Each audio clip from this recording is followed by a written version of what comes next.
孩子这么没礼貌，看见狗熊也不打招呼。我家的怎么着？这孩子眼里有杀气了！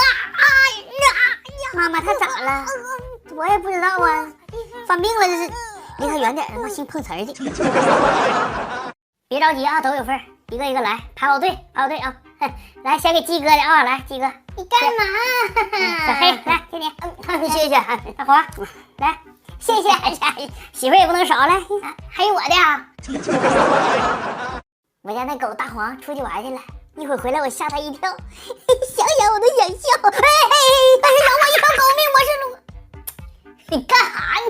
吓我一跳，吓你爹一跳，走了，回家了啊！你看这狗窝怎么样啊？